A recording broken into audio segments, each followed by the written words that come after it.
Hello दोस्तों, नमस्कार। स्वागत आप सभी का हमारे परिवार जीनियस 40 में। मित्रों, आप लोग कैसे हैं? उम्मीद होगा कि ठीक होंगे। दोस्तों, आज हम लोग चर्चा करेंगे वैद्युत बल रेखाएं, इलेक्ट्रिक लाइंस ऑफ फोर्स। ठीक मित्रों, अब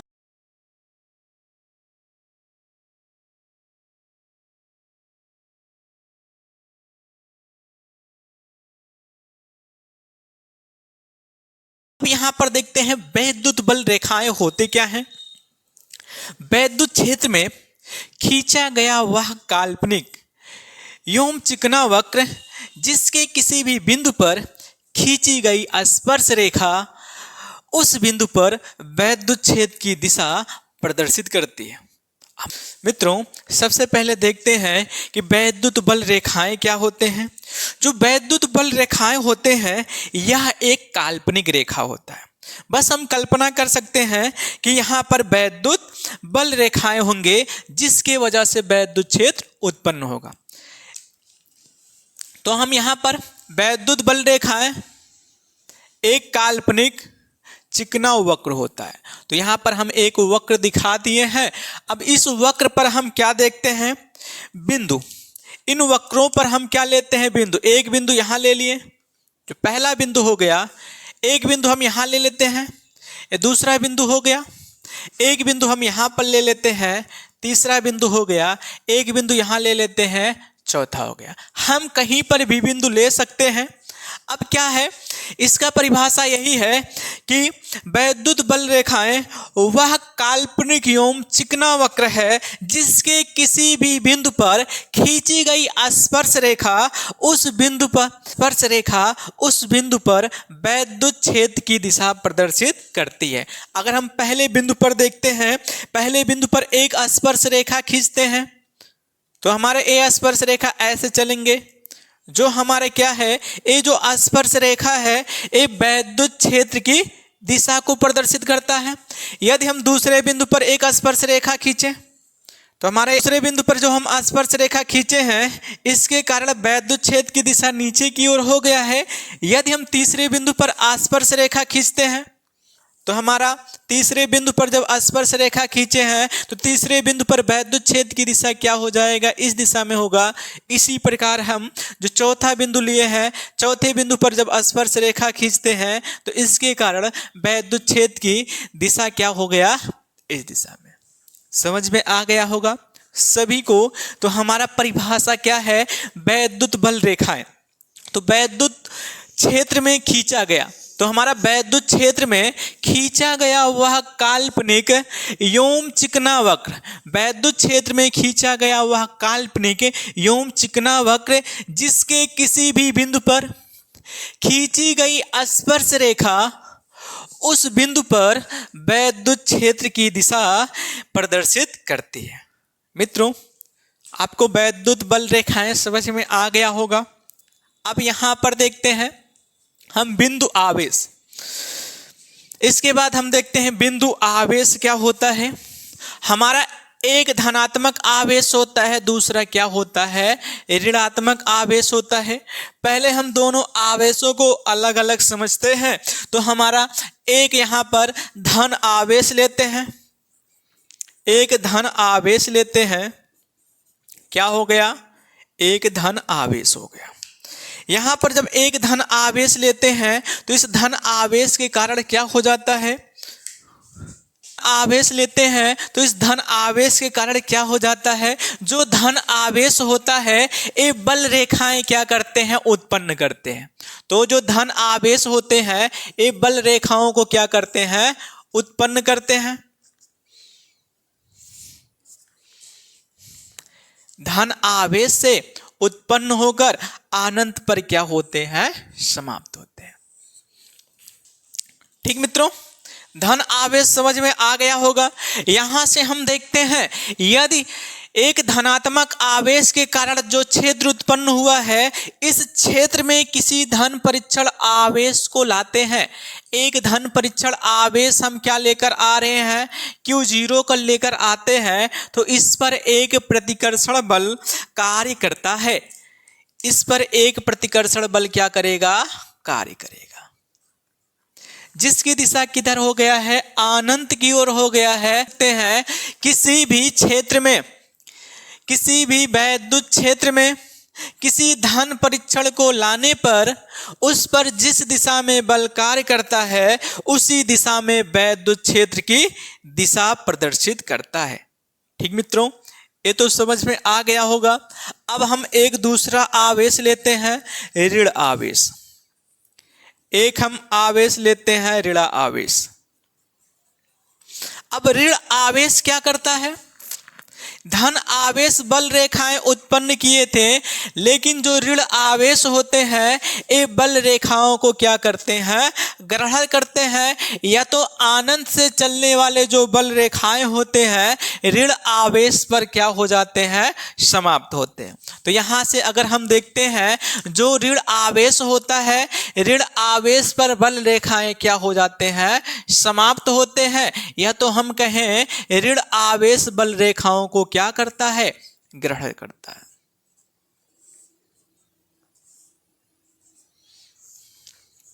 ठीक मित्रों, समझ में आ गया है। यदि हम इस ऋण आवेश के क्षेत्र में किसी धन परीक्षण आवेश को लाते हैं, हम यहाँ पर ऋण आवेश के क्षेत्र में किसी धन परीक्षण को यदि हम लेकर आते हैं प्लस का Q0, तो क्या है, इस पर एक बल कार्य करता है। वैसे जब दो विजातीय आवेश होते हैं, हम यहां देखते हैं किसी भी वैद्युत क्षेत्र में, यहां देखते हैं किसी भी वैद्युत क्षेत्र में किसी धन परीक्षण आवेश को लाने पर उस पर जिस दिशा में बल कार्य करता है वैद्युत क्षेत्र की दिशा वही क्या है, प्रदर्शित करता है। ठीक है, अगर ऋण आवेश में देखते हैं तो वैद्युत बल रेखाएं की दिशा इधर है, या तो वैद्युत बल की दिशा इधर है, तो वैद्युत बल रेखाओं की दिशा भी क्या होगा, यही प्रदर्शित करेगा। अब आगे देखते हैं, जब दो विजातीय आवेश एक दूसरे के पास में रखे जाते हैं तो उन दोनों आवेशों के कारण कैसे बल रेखाएं कार्य करते हैं। दो विजातीय आवेश ले लेते हैं, एक धनात्मक आवेश लिए, दो विजातीय आवेश। जब विजातीय आवेश को जब पास में रखे जाते हैं तो उन दोनों विजातीय आवेशों के बीच एक आकर्षण बल क्या है, कार्य करता है। यहां पर देखते हैं जो ये धन आवेश है, धन आवेश बल रेखाएं क्या करते हैं, उत्पन्न कर रहे हैं। ठीक है, तो इस धन आवेश के कारण बल रेखाएं क्या होंगे, उत्पन्न होंगे, और ऋण आवेश बल रेखाएं क्या करते हैं, ग्रहण करते हैं। धन आवेश से बल रेखाएं क्या हो रहे हैं, उत्पन्न, और ऋण आवेश पर बल रेखाएं क्या हो रहे हैं, ग्रहण। ऐसे आपकी जो धन आवेश है, धन आवेश से बल रेखाएं उत्पन्न होते हैं, और जो ऋण आवेश होता है ये बल रेखाओं को क्या करते हैं, ग्रहण। ठीक मित्रों, ये समझ में आया होगा। यदि हम क्या, अब नेक्स्ट एक देखते हैं, जब दो सजातीय आवेश एक दूसरे के पास में रखे जाते हैं, या तो दोनों आवेशों को हम धनात्मक ले लें, तो जब दो सजातीय आवेश एक दूसरे के पास में होता है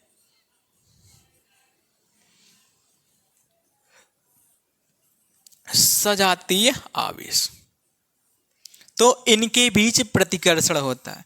धन आवेश बल रेखाओं को उत्पन्न करते हैं,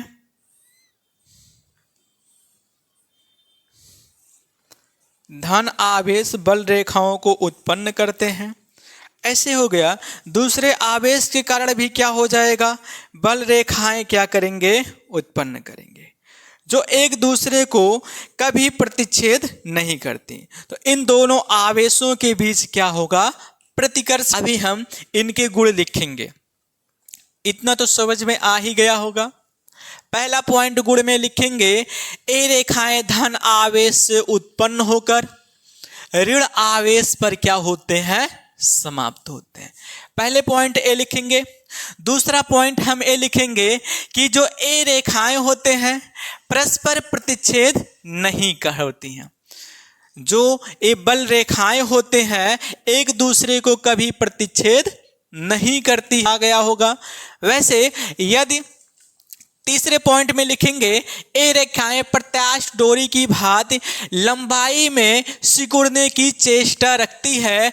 जैसे जैसे हम इन दोनों आवेशों के बीच की दूरी को बढ़ाते हैं वैसे वैसे बल रेखाएं के जो बीच की दूरी है ये आपस में क्या होती है, सिकुड़ने लगती है।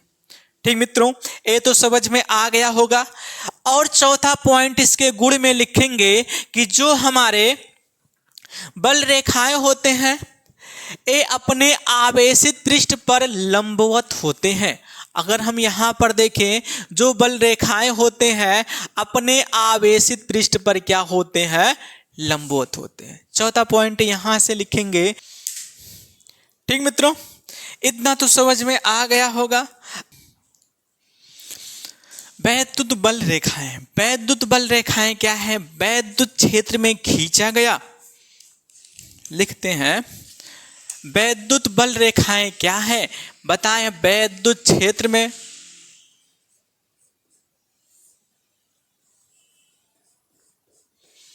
वैद्युत क्षेत्र में खींचा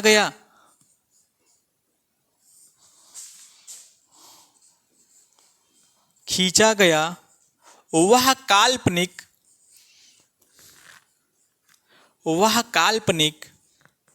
योम चिकना वक्र योम चिकना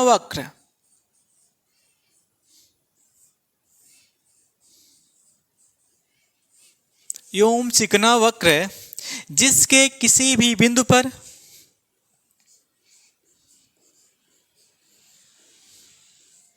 जिसके किसी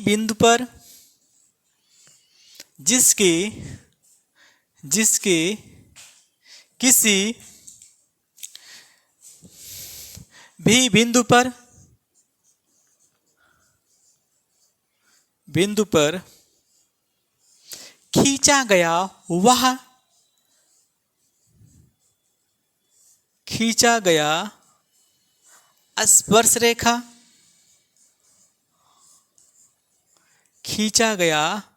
स्पर्श रेखा उस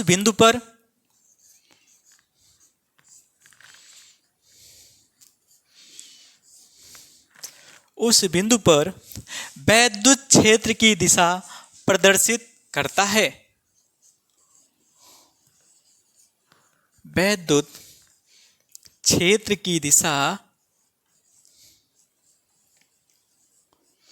प्रदर्शित करता है।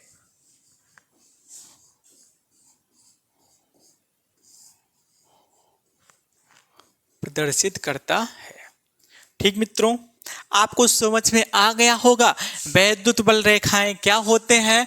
वैद्युत क्षेत्र में खींचा गया वह काल्पनिक योम चिकना वक्र जिसके किसी बिंदु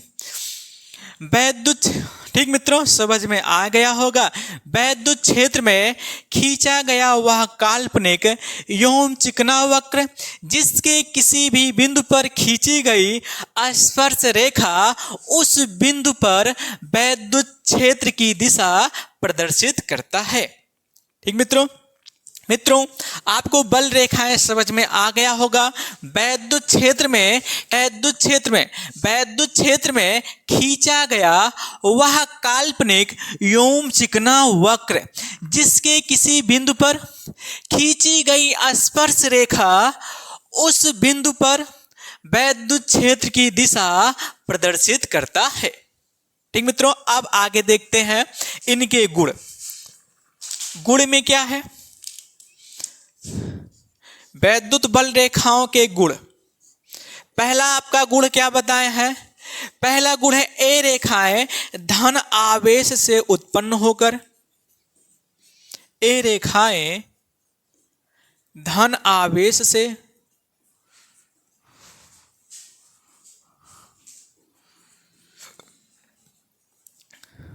उत्पन्न होकर ऋण आवेश पर समाप्त होते हैं। ऋण आवेश पर समाप्त होते हैं। ठीक मित्रों, दूसरा पॉइंट हम लिखाए हैं, ए रेखाएं परस्पर प्रतिच्छेद नहीं करती। दूसरे पॉइंट में लिखाए हैं, ए रेखाएं परस्पर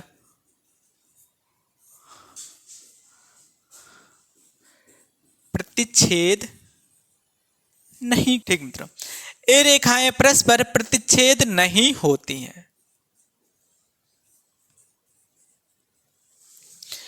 तीसरे पॉइंट में लिखाए हैं,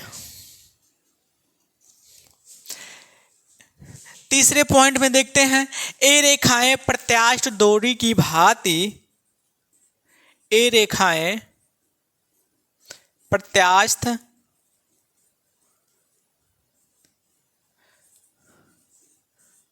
डोरी की भांति, डोरी की भांति लंबाई में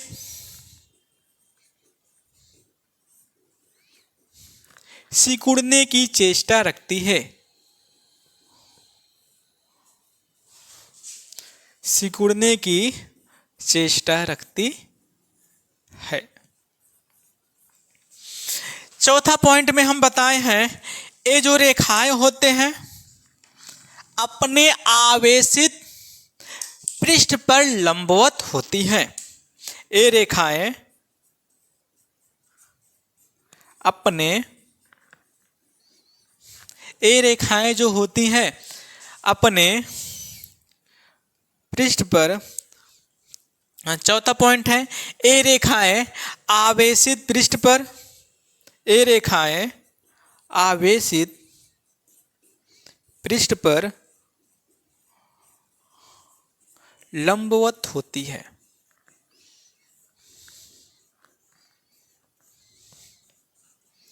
और आपका एक पांचवा पॉइंट है, पांचवा पॉइंट है, वैद्युत क्षेत्र में रेखाओं की निकटता या रेखाओं की समीपता उनकी प्रबलता को प्रदर्शित करती है। वैद्युत रेखाओं की निकटता, वैद्युत रेखाओं की निकटता या समीपता, या समीपता उनकी प्रबलता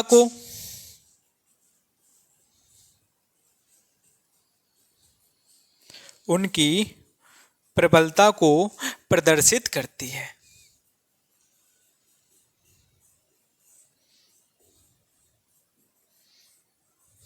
प्रदर्शित करती है। ठीक मित्रों, यही आपके 5 पॉइंट है जो इनके वैद्युत बल रेखाओं के गुण हैं।